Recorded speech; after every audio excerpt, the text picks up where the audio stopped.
انسانوں کو وہی احکامات دیے گئے ہیں جو آسانی کے ساتھ کر سکتے ہیں، ان کا جسم ان کو برداشت کر سکتا ہے، وہ کام آسانی کے ساتھ سر انجام دیے جا سکتے ہیں ایمان اور اعمال صالحہ کے۔ عام طور پہ جو قرآن کا اسلوب ہے، جہاں بھی لفظ کوئی بھی مذکر کہا جاتا ہے مردوں کے لیے تو عورت اس میں داخل ہوتی ہے۔ کوئی بھی حکم آ رہا ہے فَاعْبُدُوا رَبَّكُمْ، لفظ مذکر کا ہے لیکن عورتیں بھی داخل ہوتی ہیں حکم میں۔ اور امام قرطبی نے ذکر کیا بعض تابعین کے حوالے سے کہ جو شخص یہ دیکھتا ہے کہ اس کے گناہ بہت ہیں، معاملہ پریشان کن ہے، توفیق نہیں مل رہی ہے اللہ کی طرف پلٹنے کی، اس کو چاہیے پانی پلانے کا اہتمام رکھے، کوئی کنواں کھدوا کے۔ ویسے جزاک اللہ، اللہ آپ کو بدلہ دے، اچھا دے برا دے اس کی ہم نے وضاحت نہیں کی، کسی نے کبھی بھی کسی کو دعا دے تو جزاک اللہ خیرن، اللہ آپ کو اچھا بدلہ عطا فرمائے۔ تم میں سے ایک آدمی جنت میں اپنے گھر کو، اپنے محل کو اس سے زیادہ انداز میں جانتا ہوگا جس انداز میں وہ دنیا میں اپنے گھر کو پہچانتا ہے۔ جنت میں داخلہ جو ہے وہ اللہ کی رحمت سے ہے، لیکن جنت کے درجات کی تقسیم عدل پر ہے، جیسے اعمال ہوں گے ویسی آپ کو فیسلٹی جنت میں دی جائے گی، وہی مقام اور مرتبہ ملے گا۔ لیکن خوبصورتی یہ ہے کہ کم درجے والے کو اونچے درجے والا اپنے سے برتر لگے گا نہیں۔ وَلَقَدْ يَسَّرْنَا الْقُرْآنَ لِلذِّكْرِ فَهَلْ مِن مُّدَّكِرٍ إن الذين كذبوا بآياتنا واستكبروا عنها لا تفتح لهم أبواب السماء ولا يدخلون الجنة حتى يلج الجمل في سم الخياط وكذلك نجزي المجرمين۔ سورة الأعراف آیت نمبر 40۔ ان الذين كذبوا بآياتنا، یقیناً وہ لوگ جنہوں نے ہماری آیات کی تکذیب کی، جھٹلایا، انکار کر دیا، تسلیم نہیں کیا۔ واستکبروا عنہا، اور ان آیات کا استکبار کیا۔ ایک ہے تکبر، ایک ہے استکبار۔ تکبر کسی کو کمتر سمجھنا کسی بھی بنیاد پر، اور استکبار ہے کسی کو کمتر سمجھنا حالانکہ انسان خود باطل پر ہو اور سامنے والا حق پر ہو، حق کو ٹھکراتے ہوئے، حق کو جھٹلاتے ہوئے اپنے آپ کو باطل کے ساتھ متصف کر کے بڑا سمجھنا۔ میرے پاس علم ہے، میں علم کی بنیاد پر اپنے آپ کو برتر سمجھتا ہوں، یہ تکبر ہے۔ کسی کے پاس دولت ہے، وہ دولت کی بنیاد پر سمجھتا ہے، تکبر ہے۔ کسی کے پاس خوبصورتی ہے، خوبصورتی کی بنیاد پر اپنے آپ کو، دوسروں کو حقیر سمجھتا ہے، تکبر ہے۔ ایک آدمی باطل پر ہے، غریب ہے، اور غریب ہو کر پیسے کی بنیاد پر تکبر کرتا ہے، یہ باطل ہے۔ اسی طرح کافر جتنے ہیں، ان کا جو تکبر ہے حق کے خلاف، وہ سارا استکبار سے تعبیر ہوا ہے۔ اور اس صورت میں آپ ملاحظہ کریں گے، پوری صورت میں یہ لفظ بار بار ریپیٹ ہوتا رہے گا، پوری صورت میں جہاں جہاں آیات اور قصص آتے رہیں گے سورۃ الاعراف میں، تو یہ جو ہے وہ بار بار یہ چیز جو ہے وہ ریپیٹ ہوتی رہے گی کہ والذین کذبوا بآیاتنا واستکبروا عنہا۔ صورت کے آغاز سے صورت کے اختتام تک یہ چیز کو ملاحظہ رکھیے کہ یہ ان لوگوں کے اوصاف کا بیان ہے جن لوگوں نے حق کو ٹھکرایا اور باطل پر ہو کر اپنے آپ کو بڑا سمجھا۔ لا تفتح لهم ابواب السماء، تفتیح، لا تفتح، نہیں کھولے جائیں گے ان کے لیے آسمان کے دروازے۔ ولا يدخلون الجنہ، اور نہ ہی یہ جنت میں داخل ہوں گے۔ کب تک؟ ہاں ایک وقت آئے گا یہ ہو سکتے ہیں، یہاں تک کہ حتی یلج الجمل، یلج داخل ہو جائے، الجمل اونٹ، فی سم الخیاط، سوئی کے سوراخ میں سے، ناکے میں سے۔ سم اس کا سوراخ ہوتا ہے سوئی کا، چھوٹی سی سوئی ہوتی ہے نا، اس میں ہم دھاگا ڈالتے ہیں، خیاط اس سوئی کو کہتے ہیں۔ اس کے سوئی کے سوراخ میں سے اونٹ اگر داخل ہو کے گزر جائے گا تو یہ جنت میں چلے جائیں گے۔ تو دو چیزیں ہیں اس مقام پر، ایک یہ ہے کہ ان کے لیے جنت کے دروازے نہیں کھولے جائیں گے۔ اس میں اہل علم نے مختلف تعبیرات ذکر کی، امام نے کثیر رحمہ اللہ نے اور دیگر نے اس میں ان کی عبارات کو ذکر کیا ہے، اور ساری چیزیں قرآن مجید سے ثابت ہیں تفسیر۔ نمبر ایک کہ ان کے لیے آسمان کے دروازے نہیں کھولے جائیں گے ان کے اعمال کے لیے، ان کے اعمال جو بھی کچھ چھوٹی موٹی یہ نیکیاں کرتے ہیں، کوئی خیر کے کام، الیہ یصعد الکلم الطیب والعمل الصالح یرفعہ، جو قرآن مجید میں 22ویں پارے میں ہے کہ اللہ کی طرف لوگوں کے اعمال اوپر جاتے ہیں قبولیت کے لیے، جو آپ حدیث میں بھی پڑھتے ہیں کہ اللہ تعالیٰ کے سامنے بندوں کے اعمال پیش ہوتے ہیں، تو ان کے اعمال اوپر جاتے ہی نہیں ہیں، آسمان کے دروازے سے کراس نہیں ہوتے۔ دوسرا ہے کہ ان کی دعائیں آسمان کے اوپر نہیں جاتی۔ وما دعاء الکافرین الا فی ضلال، کافروں کی جو پکار ہے، کافروں کی جو التجائیں ہیں وہ برباد ہیں، تو ان کی دعائیں بھی آسمان سے اوپر نہیں جاتی۔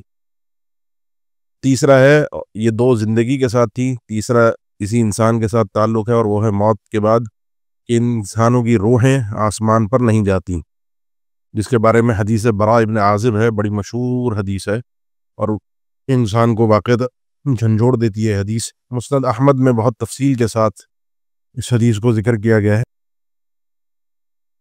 شیخ البانی رحمہ اللہ کی کتاب الجرائز ہے، اردو میں بھی چھپی ہوئی ہے، اس میں انہوں نے اس کو حدیث کو پورا ذکر کیا اور اچھی شرح بھی کی ہے، جس میں آپ صلی اللہ علیہ وسلم سیدنا براء فرماتے ہیں کہ اللہ کے نبی صلی اللہ علیہ وسلم کے ساتھ میں ایک انصاری صحابی کے جنازے میں تدفین کے لیے گئے، تو قبر ابھی تک تیار نہیں ہوئی تھی، تو بیٹھ گئے انتظار میں، تو آپ صلی اللہ علیہ وسلم بھی بیٹھ گئے۔ ہمارے کیفیت ایسی تھی کہ گویا کہ ہمارے سروں پر پرندے بیٹھے ہوئے ہیں، اور آپ صلی اللہ علیہ وسلم اس کیفیت میں ایک چھوٹا سا لکڑی کا ٹکڑا ہوتا ہے، جیسے درخت کی ٹہنی چھوٹی سی، اس کو لے کر زمین کو، جیسے انسان مٹی کو کریدتا ہے ایک، تو اس طرح آپ صلی اللہ علیہ وسلم اس کو کر رہے تھے، جیسے غور و فکر کوئی سوچنے کا انداز ہوتا ہے انسان کا۔ پھر آپ صلی اللہ علیہ وسلم نے گردن اٹھائی اور فرمایا کہ استعیذوا باللہ من عذاب القبر یا من فتنة القبر مرتين وثلاثا، آپ نے فرمایا اللہ کے بندو، اللہ سے پناہ مانگو اس عذاب قبر سے 2 مرتبہ 3 دفعہ اپنے حکم ارشاد فرمایا۔ اس کے بعد طویل حدیث آپ صلی اللہ علیہ وسلم نے فرمایا کہ ان العبد المؤمن اذا كان فی ادبار من الدنیا و اقبال من الاخرہ، بندہ ایک مومن بندہ ہوتا ہے جب اس کا دنیا سے نکلنے کا وقت ہوتا ہے اور آخرت کی آمد ہوتی ہے۔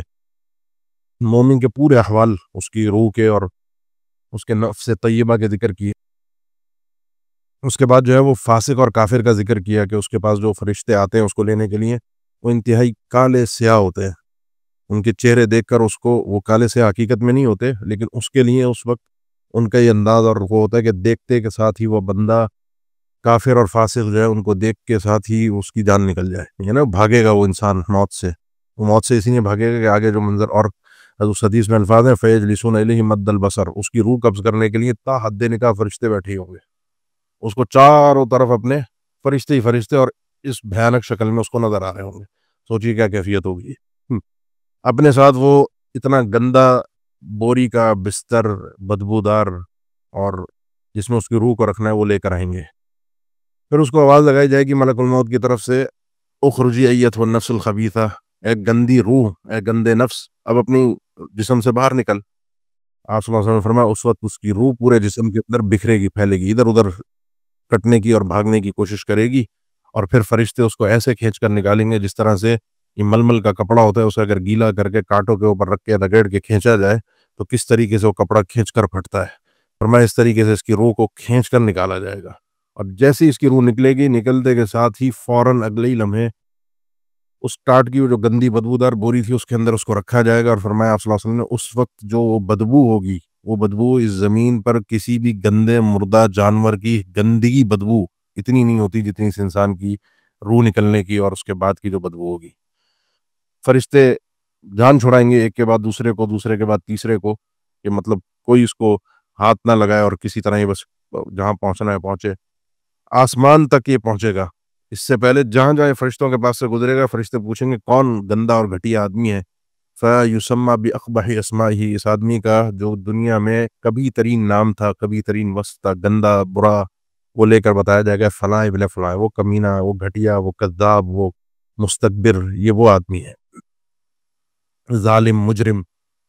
پھر فرمایا کہ جب آسمان دنیا پر پہنچے گا تو دستک دی جائے گی، دروازہ کھولا جائے تو فرشتہ پوچھے گا کون ہے، بتایا جائے گا فلاں ابن فلاں، کہا جائے گا اس کے لیے حکم نہیں ہے کہ اس کے لیے دروازہ کھولا جائے، یہاں سے اس کی روح کو واپس پلٹایا جائے گا، اور اللہ تعالیٰ کا ارشاد ہوگا کہ میرے اس بندے کی اس کتاب کو، اس کے نام اعمال کو بھی اور اس کو بھی، اس کی روح کو بھی سجیین میں رکھ دو، جس کا تذکرہ ہم سورہ مطففین میں بھی پڑھتے ہیں، جو سب سے نچلی زمین کے بعد ہے۔ اور اس وقت آپ صلی اللہ علیہ وسلم نے یہی جملے مسند احمد کی حدیث میں کہ لا تفتح لهم ابواب السماء، ان کے لیے آسمان کے دروازے نہیں کھولے جائیں گے۔ تو یہ ایک تیسری تفسیر ہے کہ لا تفتح لهم ابواب السماء، کہ ان کے لیے آسمان کے دروازے نہیں کھولے جائیں گے، اس سے مراد یہ ہے کہ ان کی روح کو آسمان میں داخل نہیں ہونے دیا جائے گا۔ ایک چوتھی تفسیر ہے، یہ 3 تفسیریں نیچے سے اوپر کے ان کے اعمال کے حوالے سے ہیں۔ ایک چوتھی جو تفسیر ہے وہ اوپر سے نیچے کے اعمال کے حوالے سے ہے کہ آسمان سے جو اللہ کی طرف سے رحمت اور برکت اور خاص فضل و کرم والا معاملہ نازل ہوتا ہے، احکامات صادر ہوتے ہیں، وہ ان لوگوں کے لیے، کیونکہ اللہ کے دشمن ہیں، ان کے لیے ایسا کوئی حکم صادر نہیں ہوگا۔ یہ 4 معنی لا تفتح لهم ابواب السماء، اور چاروں ہی درست ہیں، چاروں ہی درست ہیں، لیکن جو تیسرا معنی میں نے روحوں والا ذکر کیا کہ ان کی روح کو جانے نہیں دیا جائے گا، وہ معنی جو ہے وہ حدیث میں اللہ کے نبی صلی اللہ علیہ وسلم نے چونکہ آیت تلاوت کر کے خود بیان کیا ہے تو زیادہ مناسب قریب ترین معنی یہی ہے۔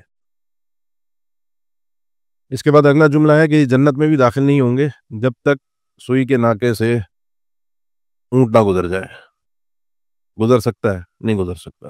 اونٹ ان کے یہاں دیکھی ہوئی سامنے موجود اشیاء میں سب سے بڑی چیز تھی عرب کے یہاں، جو اس وقت مخاطبین اول تھے، اور سوئی کا سراغ جو ہے ویسی آج بھی باریک ترین چیزوں میں سے ہے کہ اس میں سے دھاگا ڈالنا بھی جو ہے وہ گزارنا مشکل ہو جاتا ہے بعض اوقات۔ اس کا مطلب کیا ہے؟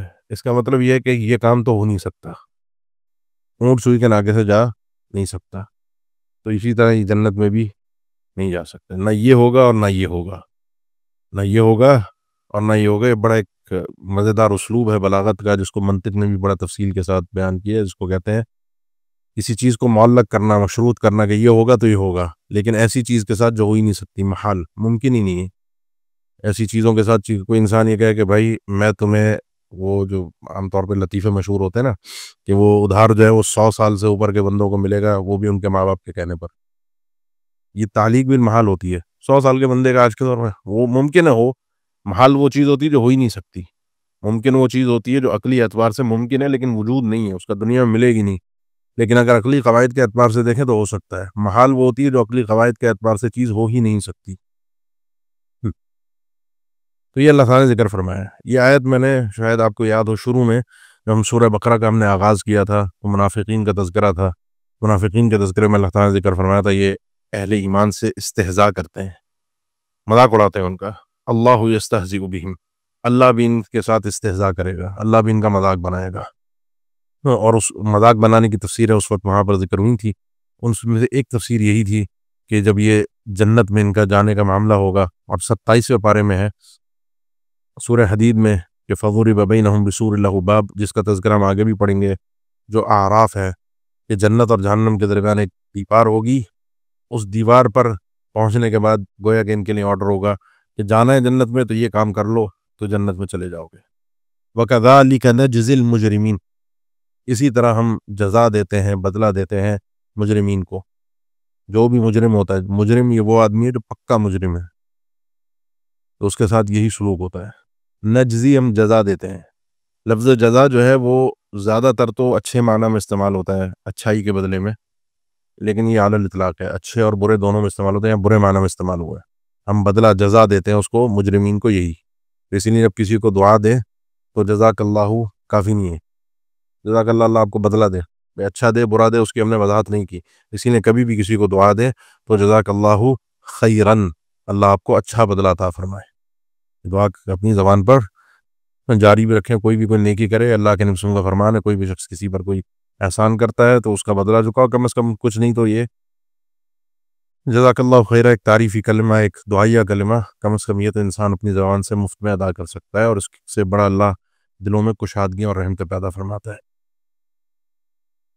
لہم من جہنم مہاد، ان لوگوں کے لیے جہنم میں مہاد ہے۔ مہاد بستر کو کہتے ہیں، بستر جس پر انسان لیٹتا ہے۔ بار بار قرآن مجید میں اس کا تذکرہ اہل جنت کے لیے بھی ہے۔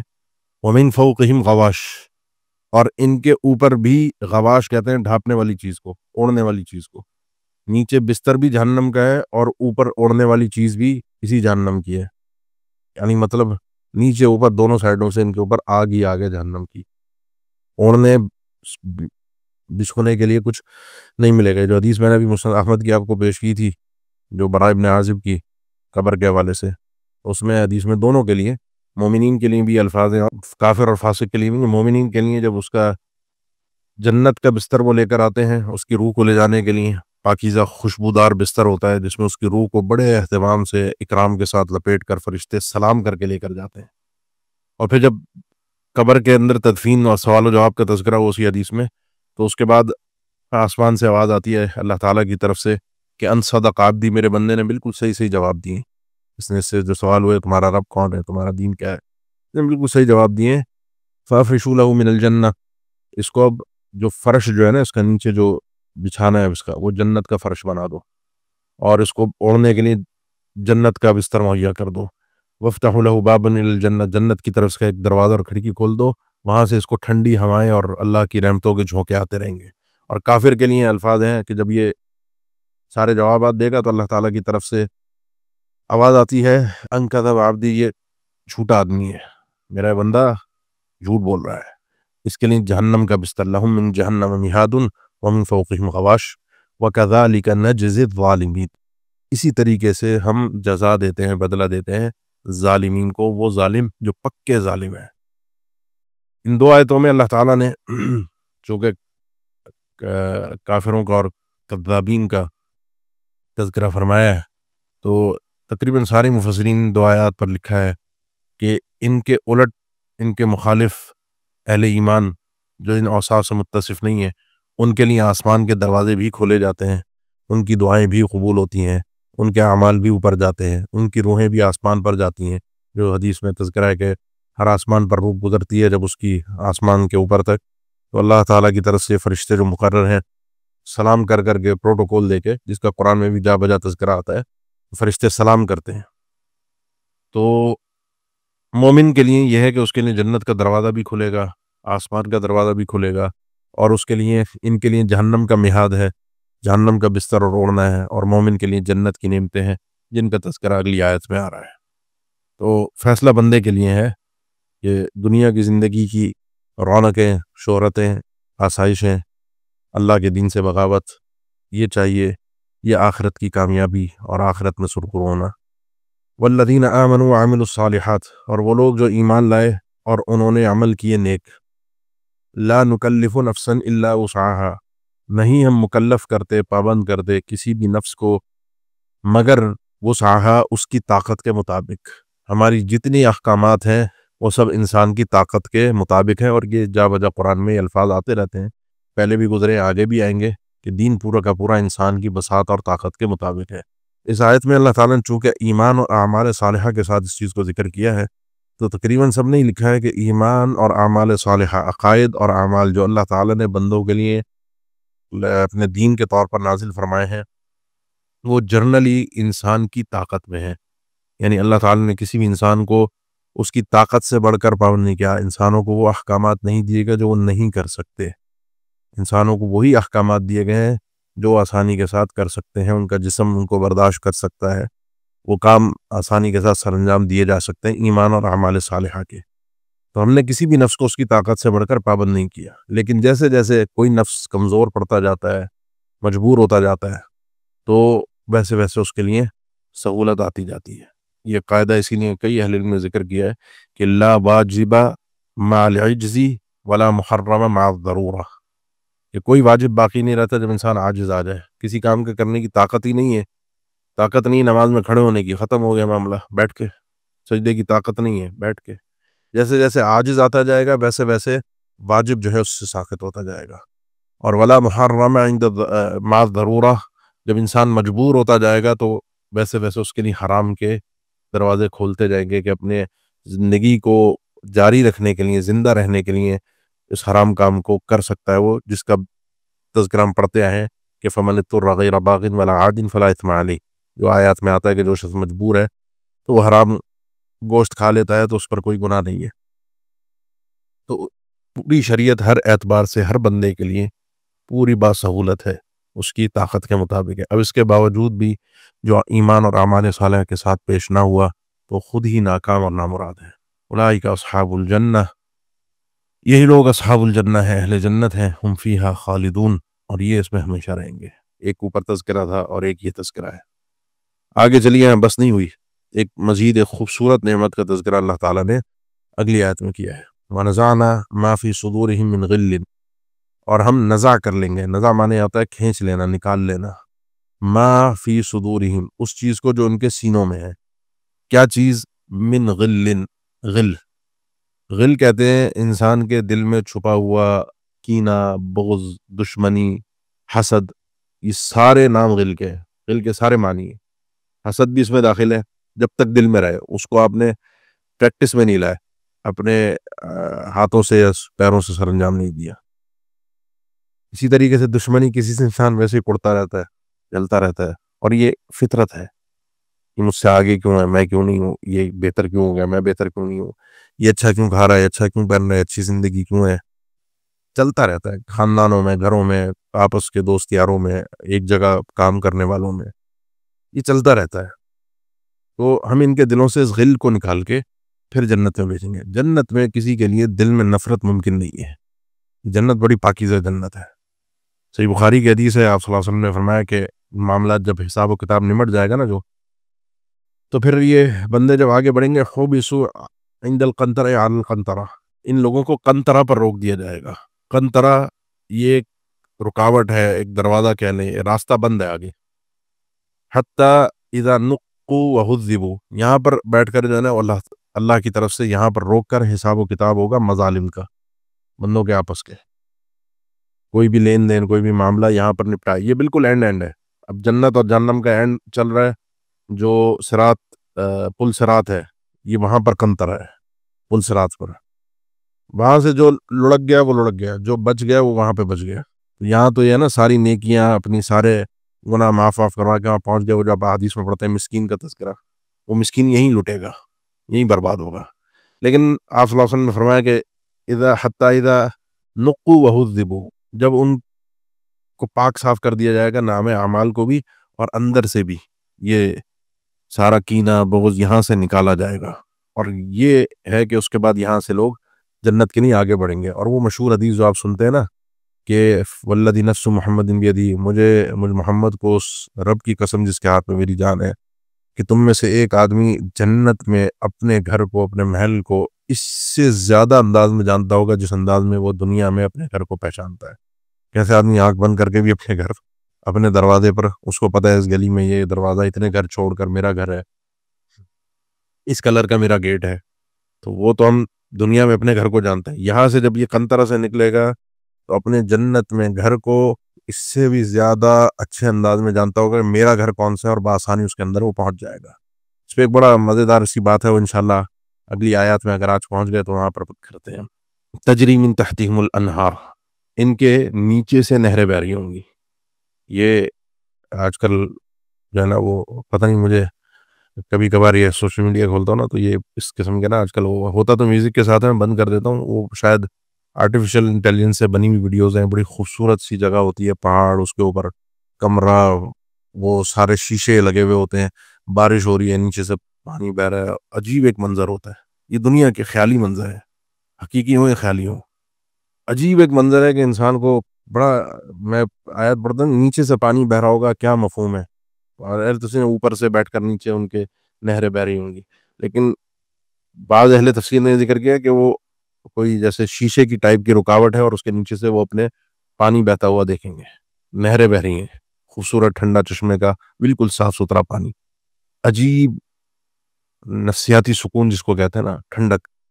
وہاں ان کے لیے نفسیاتی عذاب، اور یہاں ان کے لیے جسمانی نعمتوں کے ساتھ ساتھ نفسیاتی سکون بھی، آپ کے آرام کا کوئی ٹینشن، کوئی شور، کوئی پریشانی، کوئی اس قسم کی کوئی بات نہیں ہے۔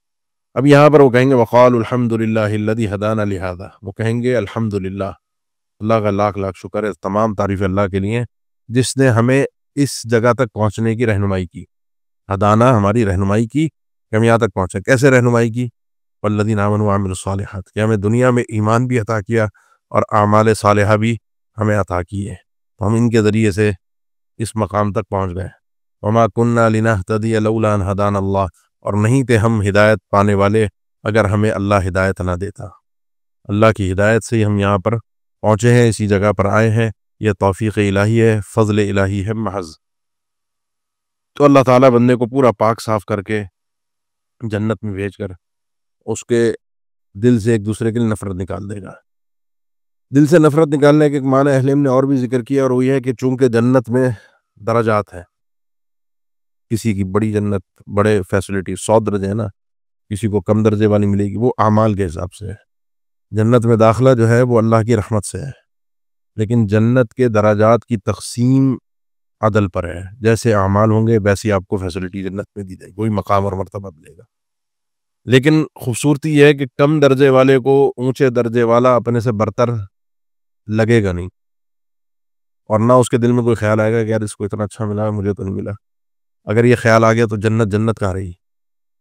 پھر تو جنت نہیں رہی، پھر تو نعمت نہیں ہوئی نا، پھر تو انسان پڑ گیا نا اس حسد میں. تو یہ حسد کا غل کا ایک معنی یہ بھی ذکر کیا گیا ہے کہ یہ جو اونچے نیچے درجات والا معاملہ ہے، اس میں انسان ایک دوسرے کے خلاف کوئی اس کے بری فیلنگز نہیں آئیں گی کہ اس کو ایسا کیوں مل گیا، مجھے کیوں نہیں ملا.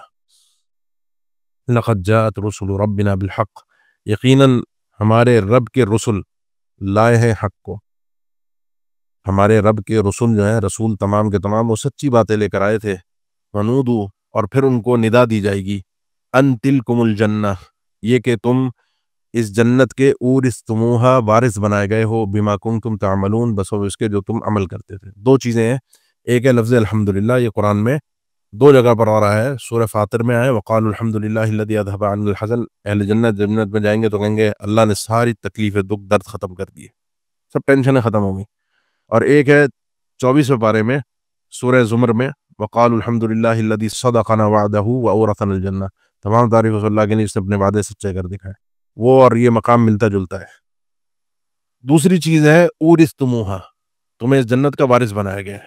یہاں پر بھی وراثت کا تذکرہ ہے، اور یہ جو بھی آیت میں نے پڑھی وقالوا الحمدللہ الذی صدقنا وعدہ واورثنا الارض، اللہ نے ہمیں وارث بنایا. سورہ مومنون میں بھی اللہ تعالیٰ نے ذکر کیا ہے اولئک ھم الوارثون الذین یرثون الفردوس، یہی لوگ وارث ہیں جو جنت کے وارث بنیں گے. وارث کیسے بنیں گے؟ وارث تو وہ ہوتا ہے کہ پہلے کسی کی کوئی چیز ہو پھر یہ آ کے اس چیز کو حاصل کرے. تو اس میں جو ہے وہ ابھی جو اوپر بات ہو رہی تھی نا کہ انسان اپنے گھر کو پہچان کر وہاں پہنچ جائے گا. اچھا، سنن ابن ماجہ میں بھی اور مسند احمد میں بھی، سنن نسائی میں بھی ملتے جلتے الفاظ کے ساتھ یہ روایات موجود ہیں کہ ہر بندے کا مقام ایک مکان ہے، ایک جگہ ہے جنت میں بھی اور جہنم میں. لکل احد منکم منزل فی الجنۃ و منزل فی النار، تم میں سے ہر شخص کا ایک ٹھکانہ جنت میں بھی، ایک ٹھکانہ جہنم میں بھی ہے. فَإِذَا مَاتَ کافراً، اگر کوئی کفر کی حالت میں مر جاتا ہے تو اس کا جو جنت والا مقام ہے وہ اہل جنت اس کو وراثت میں حاصل کرتے ہیں. اور جو سنن نسائی کی حدیث جو ہے اس میں الفاظ یہ ہیں کہ ایک انسان جہنم میں بیٹھ کر جنت میں اپنے گھر کا نظارہ کرے گا، وہ اپنا مقام دیکھے گا کہ یہ مجھے ملنا تھا. کیونکہ جو میں نے ابھی حدیث آپ کو حدیث براء بن عازب پیش ہے نا مسند احمد، اس میں یہ الفاظ بھی ہیں کہ اس بندے کو، جہنمی کو، کافر کو، فاسق کو جب سوالات ہوتے ہیں نا فیرا مقعدہ من الجنہ، اس کو اس کا جنتی والا ٹھکانہ بھی دکھایا جاتا ہے کہ اگر تو انسان کا بچہ بن کے آتا تو یہ جنت میں تیری یہ جگہ تھی، یہ ملنا تھا تجھے، لیکن تو نے حرکتیں ایسی کی ہیں اس سے تجھے اللہ کی طرف سے محروم کر دیا گیا، اسے اس کا جہنم والا ٹھکانہ دکھایا جاتا ہے. تو سنن نسائی میں ہے کہ جب وہ اس کو دیکھے گا نا اپنے مکان کو، اپنی جگہ کو، اور اس میں کسی دوسرے جنتی کو وارث بنا ہوا دیکھے گا، تو یہ ایک مزید تکلیف اور عذاب ہے، مزید ایک مصیبت کہ میرا جو ملنا تھا مجھے نہیں ملا. اور جو سنن نسائی کی حدیث، سنن ابن ماجہ کی حدیث میں نے پیش کی، وہاں الفاظ یہ ہے کہ اہل جنت جو ہیں وہ یہ کہیں گے جب اس مقام پہ پہنچیں گے کہ اللہ نے ہمیں اس لیے دی یہ جگہ کہ اگر اللہ لولا ہدان اللہ اگر ہمیں ہدایت نہ دیتا، اللہ اگر ہماری رہنمائی نہ کرتا تو ہم اس جگہ نہ پہنچتے. اور جہنمی اس جگہ کو دیکھ کر کہیں گے جب ان کو حاصل نہیں ہوگی کہ اللہ نے ہمیں اس مقام تک پہنچنے کی ہدایت اور توفیق نہیں دی، اس لیے ہم اس مقام سے محروم رہ گئے. بات کہاں کہ ایک تو وراثت، ایک تو الحمدللہ، ایک تو غل، لیکن نقطہ مدار جو ہے نا وہ ہدایت ہے، ہدایت، توفیق، جس کو اللہ تعالیٰ چن لے اپنے قریب آنے کے لیے، جس کو راستے کی رہنمائی دے دے، وہ آدمی بڑا ہی قابل فخر آدمی ہے، موفق آدمی ہے.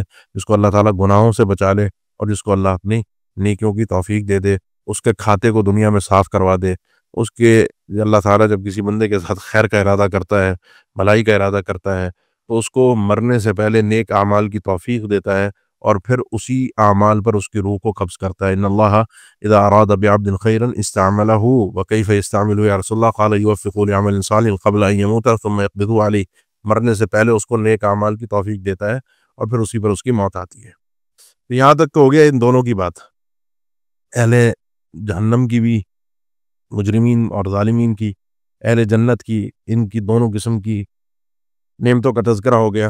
اب آگے مزید ان کی آپس کی گفتگو ہے جو مزید اہل جنت کی نعمت میں اضافہ کرتی ہیں اور اہل جہنم کے عذاب میں اضافہ کرتی ہیں. ونادى اصحاب الجنت اصحاب النار، اب آواز دیں گے، ندا دیں گے اصحاب الجنت جنت والے، اصحاب الناری جہنم والوں کو، جو جہنم میں گئے ہیں ان کو آواز دیں گے، پوچھیں گے، سوال کریں گے، ان قد وجدنا ما وعدنا ربنا حقا، وہ آواز کیا ہوگی، وہ ندا کیا ہوگی کہ قد وجدنا ما وعدنا، ہم نے تو پا لیا، ہمیں تو مل گیا وہ چیز جو ہمارے رب نے ہم سے وعدہ کیا تھا، حقاً سچ سچ، جو اللہ نے کہا تھا کہ یہ کرو گے، یہ جو ہم نے پیچھے ابھی پچھلی آیت میں وعدہ پڑا اللہ کا، ہمیں سچا سچا مل گیا، اللہ ہمیں ان لوگوں میں سے بنا دے۔ فہل وجدتم، سوال یہ ہے کہ کیا تم جہنمیوں کو بھی مل گیا ما وعد ربکم حقا، جو تمہارے رب نے تم سے وعدہ کیا تھا سچ سچ، بالکل صحیح صحیح وہ چیز مل گئی؟ کیونکہ جہنمیوں کو بھی بتایا تھا ان کے ساتھ یہ ہوگا، ہمیں تو مل گیا، تمہیں مل گیا؟ قالوا نعم، وہ کہیں گے ہاں ہمیں مل گیا۔ یہ اعصاب نفسیاتی اللہ، یہ جو سورہ مطففین 30ویں پارے میں ہے نا، تو یہ اس کی آخری 5-7 آیتیں بڑی دل کی ٹھنڈک اور تسلی والی ہے نا، کہ جس میں نا ان الذین اجرموا کانوا من الذین آمنوا یضحکون، یہ مجرمین اہل ایمان کا مذاق اڑاتے ہیں۔ وَإِذَا مَرُّوا بِهِمْ يَتَغَامَزُونَ، ان کے پاس سے گزرتے ہیں تو آنکھوں کے اشارے جیسے انسان کسی کا مذاق اڑاتے ہوئے کرتا ہے۔ وَإِذَا انقلبوا إِلَىٰ أَهْلِهِمْ انقلبوا فَكِهِينَ، جب پلٹ کر اپنے گھر کی طرف جاتے ہیں بڑے اتراتے ہوئے کرتے ہوئے جاتے ہیں۔ اور بھی چیزیں ان کے، یعنی اب دنیا میں اہل ایمان اپنی عزت کو بھی، انہوں نے عزت نفس کو بھی اللہ کے لیے قربان کیا۔ اللہ تعالیٰ نے فرمایا فَالْيَوْمَ الَّذِينَ آمَنُوا مِنَ الْكُفَّارِ يَضْحَكُونَ، آج کے دن جو قیامت کا دن ہے، اہل ایمان کافروں کا مذاق اڑائیں گے، کافروں کا تماشا بنائیں گے۔ عَلَى الْأَرَائِكِ يَنظُرُونَ، وہ اپنے جو بڑے بڑے ان کے تخت جو جنت میں ان کو ملیں گے، سٹائلش، جو اس میں ایک بادشاہ نما بن کے بیٹھیں گے، اس میں سے بیٹھ کر وہ ان کو دیکھ رہے ہوں گے۔ پھر اللہ تعالیٰ ایک سوال کرتا ہے، جو سوال نہیں ہے حقیقت میں آپ کے نہیں اور میرے نہیں، اطلاع ہے، هل ثوب الكفار ما كانوا يفعلون، کہ کافروں کو کیا پورا پورا بدلہ نہیں دیا گیا جو یہ حرکتیں کرتے تھے؟ تو اس میں سے ایک یہی ہے کہ یہ ایک سوال کی نوعیت، ایک دل کی تسلی اہل ایمان کے لیے کہ تم پہنچ گئے جنت میں اور یہ رہ گئے محروم۔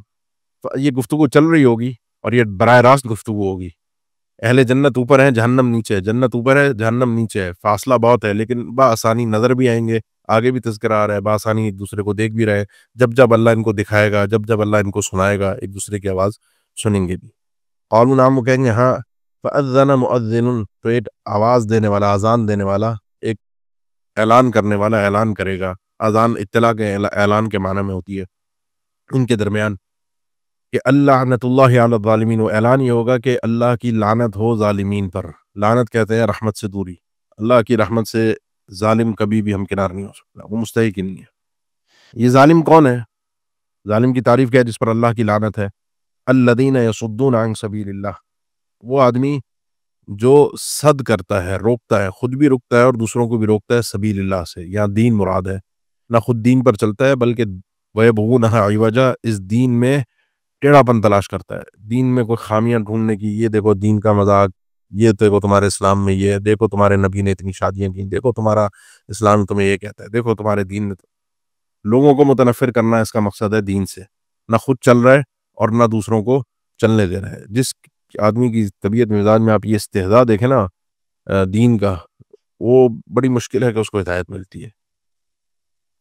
کافروں کو، منکرین کو مل جاتی ہے، بڑے بڑے کافر راہ راست پر آئے ہیں، لیکن جو دل سے استہزاء کرنے والا ہو نا، دین کا تماشا بنانے والا ہو، عام طور پر کبھی کبھی اللہ کی طرف سے کوئی رحمت والا معاملہ ہو جائے تو الگ بات ہے، جیسے ابو محذورہ کا معاملہ ہے کہ وہ انہوں نے اذان کا ایک تھوڑا سا اپنے دوستوں کے ساتھ مل کر مذاق بنایا تھا مکہ میں، اللہ کے رسول نے اذان دی جو اذان ترجیح ہے، تو انہوں نے مذاق بنایا، تو آپ سنوں کو آواز گئی تو بلوایا، کوئی کون لڑکے ہیں بلا کے لاؤ، لائے گئے تو پوچھا کس نے بنایا تھا، سب نے کہا میرا نام لے دیا۔ تو یہ ان کا ایک ٹرننگ پوائنٹ ثابت ہوا کہ ان کا مذاق ان کو اسلام کی طرف لایا، نہ یہ صرف یہ کہ اسلام کی طرف لایا بلکہ اللہ کے نبی صلی اللہ علیہ وسلم نے ان کو مکہ کا مؤذن بنا دیا کہ مکہ میں اذان دیتے رہے۔ تو ورنہ عام طور پہ استہزاء، یہ صد فی سبیل اللہ، یہ ظالمین ہے۔ وہم بالآخرۃ کافرون، یہ اصل وجہ ہے کہ یہ لوگ آخرت کے کافر ہیں۔ جب انسان کو آخرت کا یقین نہیں ہوتا، پھر جو دل میں ہے دنیا میں جو موج مستی کرنی ہے، جو کھیل تماشا کرنا ہے وہ انسان کر لے۔ کل میں سوچ رہا تھا، کسی کے مجھے انتقال کی خبر ملی، بزرگ تھے، بزرگ خاتون تھیں اور بڑا لمبا عرصہ انہوں نے ایک بستر پہ گزارا، بڑی تکلیف میں، سینس بھی کافی عرصہ ان کے آخر میں ختم رہے. بہرحال ان کے بچوں نے جو بھی ان کی خدمت تھی کی، وفات ہو گئی. تو وہ مجھے کچھ یاد آیا، کچھ عرصے پہلے میں نے ایک ڈاکومنٹری دیکھ رہا تھا، کچھ ممالک میں خودکشی انجیکشن لگا کے اپنے آپ کو مارنے کی اجازت ہے. انسان اتنا بوڑھا ہو جائے نا، کسی کام کا نہیں رہا، جب وہ بوجھ بن جائے معاشرے پر، اب کون اس کو سنبھالے؟ ماں اولاد تو اب وہاں کا تصور ہی نہیں ہے کہ اولاد عام طور پہ سنبھالے. بس جاؤ دنیا سے ابھی جلدی سے راحت پا جاؤ. کیوں؟ کیونکہ ان کے نزدیک دنیا کی زندگی آخرت کچھ نہیں ہے. بچے نے کیوں سنبھالنا ہے اپنے باپ کو، ماں کو بڑھاپے میں؟ وہ تو اس کو ایک اپنی رکاوٹ نظر آ رہی ہے. میں اپنی موج مستی کا ٹائم ہے، میرا تو بالکل پیک ٹائم ہے، میں تو گھوموں پھروں، موج مستی کروں، اپنی مرضی کی زندگی گزاروں. اس وقت میں بیٹھ کے اپنے آپ کو پابند کر دوں ان ماں باپ کی خدمت کے لیے. وہم بالآخرت ہم وہم بالآخرت کافرون. یہ آخرت کا انکار جو ہے نا، یہ انسان کو پتہ نہیں کہاں سے کہاں لے جاتا ہے. وبینہما حجاب. اب یہ ان دونوں کے درمیان، جنت اور جہنم کے درمیان ایک حجاب ہے، ایک پردہ ہے، ایک رکاوٹ ہے. وعلی الاعراف رجال. اور یہ جو حجاب ہے یہ اعراف ہے، اس اعراف پر رجال ہوں گے، مرد ہوں گے. یعرفون کلا بسیماہم. جو پہچانیں گے ہر ایک کو اس کی علامات سے، پیشانیوں سے، چہروں سے، کہ یہ کون ہے. یہ ہے اصحاب الاعراف، جو سورت اسی نام پہ آپ نے شروع میں بھی نام کے حوالے سے سنا ہوگا کہ یہ اعراف والوں کا تذکرہ ہے. یہ ہیں کون؟ امام ابن کثیر نے سب نے ذکر کیا، مختلف آراء ہیں، لیکن وہ لوگ ہیں جن کی نیکیاں اور گناہ برابر ہے. نہ یہ نیکیوں کی وجہ سے جنت میں جا سکے، اور نہ نیکیوں کی وجہ سے جنت میں نہیں جا سکے، اتنی نہیں تھی، اور گناہ بھی برابر تھے، تو یہ جہنم میں جانے سے بھی بچ گئے، لیکن بیچ میں اٹک گئے. اب وہ جو ہے نا، وہ آپ سنتے ہیں ایک نیکی مل جائے، وہ ایک نیکی نہیں مل پائی اس کو. وہ ایک نیکی میرے اور آپ کے پاس ہے، موقع ہے، بآسانی ہے. سبحان اللہ، الحمدللہ، اللہ اکبر، لا الہ الا اللہ، لا حول ولا قوت الا باللہ، چلتے استغفار استغفر اللہ. یہ بہت بڑی بڑی نیکی ہیں. کلمتان خفیفتان علی اللسان. یہ دو جو زبان پر بڑے ہلکے ہیں، ثقیلتان فی المیزان، میزان میں بڑے بھاری ہیں. یہ نیکی ایک ہوگی لیکن وزن بہت زیادہ ہو جائے گا. اور رحمان کو بڑے محبوب ہیں. سبحان اللہ وبحمدہ سبحان اللہ العظیم. 1 سے 1.5 سیکنڈ لگتا ہے. سبحان اللہ وبحمدہ سبحان اللہ. وہ ایک نیکی ان کے پاس نہیں ہے جس کا وقت میرے اور آپ کے پاس ہے. بڑا کرب والا منظر ہے. ایک رائے مفسرین کی ہے کہ یہ کوئی خاص لوگ نہیں ہیں، یہ ہر ایک ہوں گے جو اس کو اسپیڈ کے ساتھ جنت میں بھیجا جائے گا. جو پل صراط میں بھی آپ تذکرہ سنتے ہیں، انسان اپنے اعمال کے حساب سے وہ پل کراس کرے گا. کوئی بجلی کی طرح، کوئی پلک جھپکتے ہی، کوئی آہستہ آہستہ، کوئی دوڑتے ہوئے، کوئی لٹکتے گرتے اور اٹکتے ہوئے گر رہا ہے.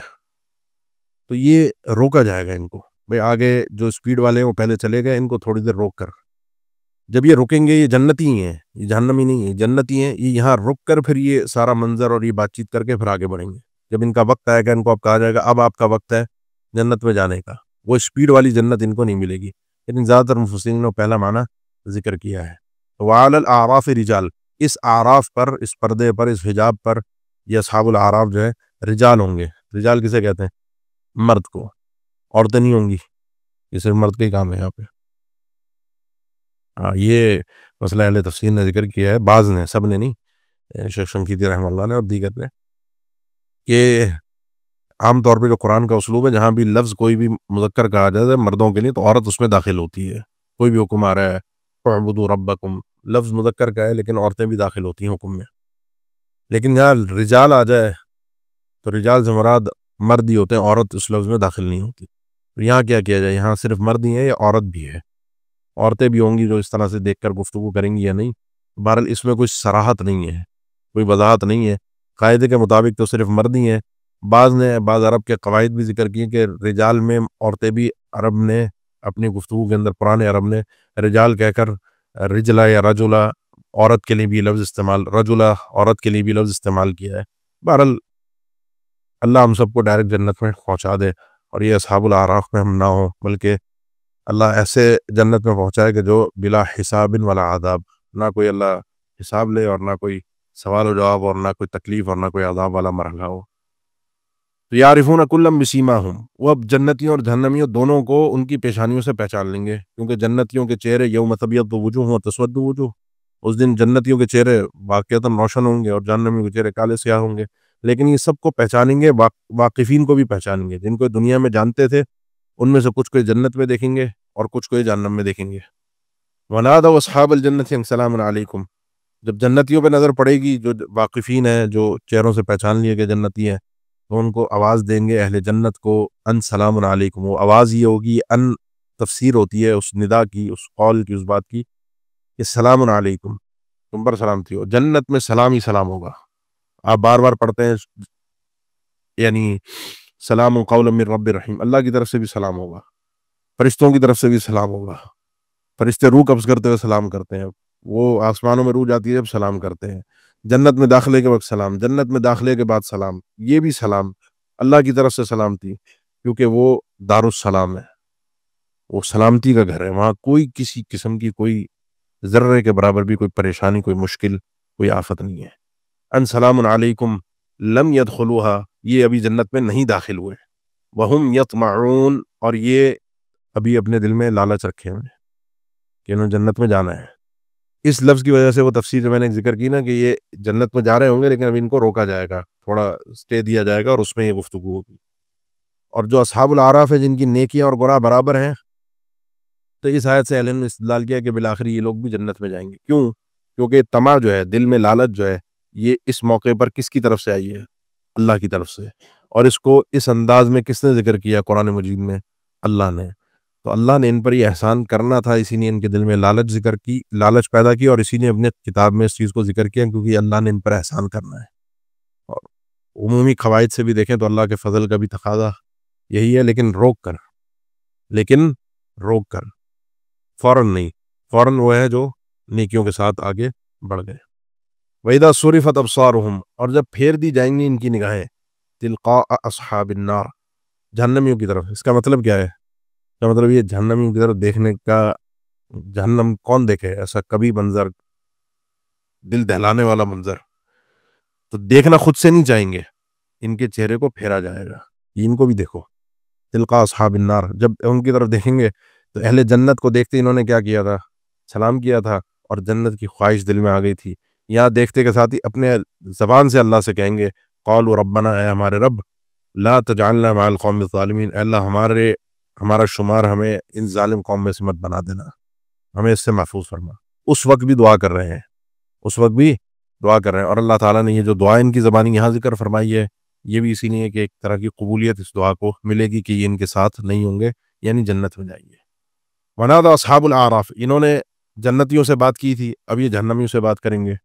ونادى اصحاب الاعراف رجالا، اب یہ اصحاب الاعراف جو ہے یہ آواز دیں گے کچھ لوگوں کو، کچھ مردوں کو، یعرفونہم بسیماہم، جنہیں یہ پہچان رہے ہوں گے ان کی پیشانیوں سے، علامتوں سے. جہنم کے اندر پتہ چلے گا یار یہ وہ آدمی، یہ بھی جہنم میں، یہ بھی جہنم میں. تو اس کو آواز دیں گے، آواز دے کر کہیں گے قالو، ان کو کہیں گے ما اغنا عنکم جمعکم، نہیں فائدہ دیا تم کو تمہاری جمعیت نے، تمہارے جو لوگ تمہارے ساتھ آگے پیچھے، ایک ٹولہ ہوتا تھا نا، ایک بڑی پارٹی ہوتی تھی، بڑے لوگ ہوتے تھے، ٹھاٹ باٹ ہوتا تھا. وما کنتم تستکبرون، اور اس چیز نے جو تم استکبار کرتے تھے. میں بار بار کہوں گا، آپ نوٹ کرتے جائیے گا، اس صورت میں بار بار لفظ استکبار آتا رہے گا، اور استکبار کی عملی شکلیں آپ کو اس صورت کے اندر پیش کی جائیں گی. استکبار ہوتا کیا ہے؟ تو تمہارے کام تمہیں نہیں آیا. اللہ نے قرآن مجید میں کئی جگہ پر ذکر کہ ما اغنا عنی مالی ہلاک عنی سلطانی، جاننے میں کہیں گے مجھے میرے مال و دولت نے کوئی فائدہ نہیں دیا، میرے ٹھاٹ باٹ، میری یہ سلطنت، میری یہ بڑا پن مجھے لے ڈوبا. افرأیت ان متعناہم سنین ثم جاءہم ما کانوا یوعدون ما اغنا عنہم ما کانوا یمتعون. اللہ کے نبی ذرا دیکھیے تو صحیح، جن کو ہم بڑے لمبے عرصے ٹھاٹ باٹ میں دنیا کی نعمتیں ہم نے دے کر رکھا، ثم جاءہم ما کانوا یوعدون، پھر وہ وہاں پہنچ گئے جو ان سے وعدہ کیا گیا تھا، جیسے یہاں تذکرہ تھا. ما اغنا عنہم ما کانوا یمتعون، دنیا کے جتنے فائدے تھے، جتنی ان کو چیزیں حاصل تھیں، وہ کوئی ایک چیز بھی ان کے کام نہ آ سکی. نہ مال، نہ دولت، نہ ٹھاٹ باٹ، نہ عہدے، نہ کوئی آگے پیچھے کے لوگ، نہ اولاد، کوئی چیز کام نہیں آئی، کوئی چیز کام. بلکہ کئی احوال میں تو ہم یہ پڑھتے ہیں کہ یہ چیز بلکہ الٹا وبال بنے گی، یہ سب چیزیں الٹی مصیبت بنیں گی. تو تم تو وہ تھے، تم بڑے چودھری ٹائپ کے لوگ تھے، بڑے نامور لوگ تھے، تمہارے آگے پیچھے لوگ ہوتے تھے، بڑا ایک جمگٹا ہوتا تھا لیکن تمہارے ہاتھ چیز نظر نہیں آیا، تمہیں کوئی کام نہیں آیا. هؤلاء الذین اقسمتم لا ینالهم اللہ برحمہ. اسی ترتیب میں جو ہم چل رہے ہیں اس سے اس آیت کا، اگلی آیت کا معنی مفہوم یہ ہے کہ کیا یہی وہ لوگ ہیں کہ جن کے متعلق تم نے قسم اٹھائی تھی، اہؤلاء الذین اقسمتم، کیا یہی وہ لوگ ہیں جن کے متعلق تم نے قسم اٹھائی تھی، لا ینالہم اللہ برحمہ، کہ انہیں اللہ کی رحمت نہیں پہنچے گی. یہ اللہ یہ اصحاب الاعراف کا کلام ہے اہل جہنم سے اہل جنت کے متعلق. وہ جہنمی سے کہیں کیا یہ وہ لوگ ہیں جن کے جنت کے متعلق تم کہتے تھے کہ ان کو دنیا نہیں ملے گی؟ یہ تو بڑے کم تر گھٹیا قسم کے لوگ ہیں جو عام آپ قرآن مجید میں پڑھتے رہتے ہیں اسلوب. یہ کہتے ہیں اللہ کی رحمت ان کو نہیں ملے گی دنیا میں بھی، اللہ نے ہمیں نوازا، اگر کوئی قیامت قائم ہوئی بھی تو وہ بھی ہمیں ملے گی، ان کو تھوڑی ملنی ہے. تو یہ دیکھو یہ وہ لوگ ہیں جن کے بارے میں تم نے قسمیں اٹھا اٹھا کر کہا تھا کہ ان کو اللہ کی رحمت حاصل نہیں ہوگی، اور تم تو تھے اپنے بڑے چودھری والے لوگ، تو وہ کہاں گیا تمہارا؟ وہ تو سب ختم ہو گیا اور یہ جنت میں پہنچ گئے. ایک اس کا مفہوم یہ ہے. دوسرا مفہوم یہ ہے کہ اہؤلاء الذین اقسمتم، یہاں سے یہ کلام الہی ہے. جب ان کی گفتگو ہوگی تو اللہ تعالیٰ کی طرف سے ہوگا کہ کیا یہ وہی لوگ ہیں اہل جہنم جن کے متعلق تم قسمیں اٹھاتے تھے کہ یہ جنت میں نہیں جائیں گے، اللہ کی رحمت ان کو حاصل نہیں ہوگی، یہ غریب کمزور معمولی لوگ ہیں، ان کو کہاں اللہ کی جنت ملے گی؟ تو امید ہے دونوں مفہوم آپ کے لیے واضح ہوں گے. ادخلوا الجنت، اب ان کو حکم ہوگا کہ جنت میں داخل ہو جاؤ، اور ایسے داخل ہو کہ لا خوف علیکم ولا انتم تحزنون، نہ تم پر کوئی خوف ہوگا اور نہ تم حزن میں ہوگے. یہ الفاظ بار بار قرآن مجید میں آتے رہتے ہیں. آگے ہے ونادى اصحاب النار، ایک تو تھی جنتیوں کی ندا جہنمیوں سے، ایک تھی اصحاب الاعراف کی گفتگو جنتیوں سے بھی اور جہنمیوں سے بھی. اب سب سے نیچے آگے ہم جہنمیوں کی گفتگو ہے اہل جنت سے، اور وہ کیا ہے؟ ونادى اصحاب النار، جہنمی آواز دیں گے اصحاب الجنت جنتیوں کو، ان افیضوا علینا، یہ کہ بہا دو ہم پر، من الماء کچھ پانی، او مما رزقکم اللہ، یا ان چیزوں میں سے جو اللہ نے تمہیں رزق دیا ہے، پانی پلا دو. سخت ترین عذاب میں ہوں گے، پانی کا تقاضا ہوگا، اور پانی اور کھانے کے بغیر انسان کسی حال میں انسانی ضرورت ہے، وہ جہنم میں بھی ہوگا، اس کو اس کی ضرورت ہوگی. سیدنا عبداللہ بن عباس سے کسی نے پوچھا افضل ترین صدقہ کون سا ہے؟ افضل ترین صدقہ، انہوں نے کہا افضل ترین صدقہ پانی پلانا ہے، کیونکہ اہل جہنم نے اس وقت اہل جنت سے جس چیز کی فریاد کی ہے ان سے سب سے افضل ترین چیز مانگی ہے پانی.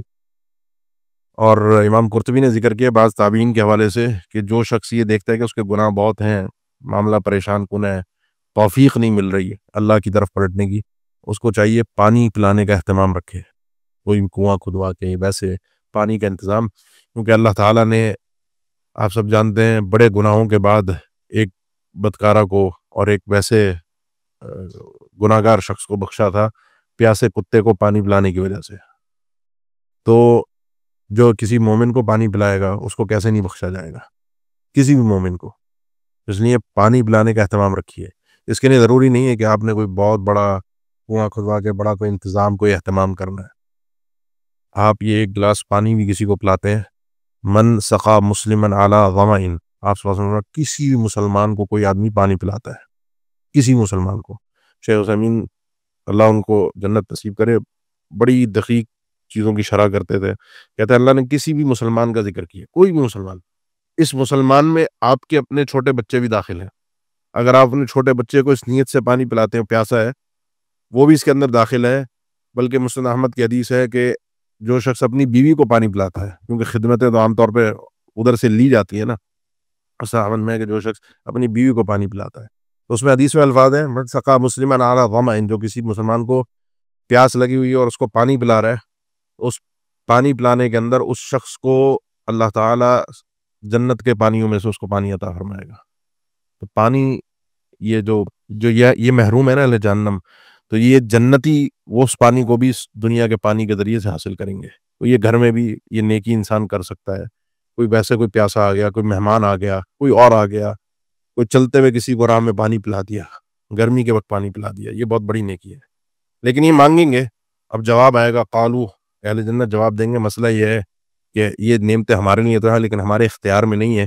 ان اللہ حرمہما علی الکافرین، یقین اللہ تعالیٰ نے ان دونوں کو، اس پانی کو بھی اور رزق کو بھی حرام قرار دیا ہے کافرین پر. تم کافر ہو، اہل جہنم ہو، تمہیں یہ چیز نہیں مل سکتی. یہ اور مزید عذاب کا باعث ہے جو ان کو نعمتوں میں دیکھیں گے اور ان سے مانگیں گے اور ملے گی نہیں. قل ان الامر کلہ للہ، اللہ کے نبی بتائیے ان کو امر تو صرف سارا کا سارا اللہ کا ہے. اور امر دو طرح کے، اوامر شرعیہ اور اوامر کونیہ. شریعت میں بھی اللہ کا ہی احکامات ہیں، باقی کائنات کا نظام اور سسٹم میں تو کسی کا ذرہ برابر بھی کچھ نہیں چل سکتا، کوئی کچھ کر ہی نہیں سکتا۔ آسمان و زمین کو بھی اللہ نے جب کچھ نہیں تھا، کوئی ٹائم نہیں تھا، کچھ نہیں تھا، تو اللہ نے اس کو بھی پیدا کیا تھا۔ استوا کہتے ہیں استقرار کو۔ اللہ تعالیٰ اپنے عرش کے اوپر ہے، اور یہ قرآن مجید میں بالکل صراحت کے ساتھ ہے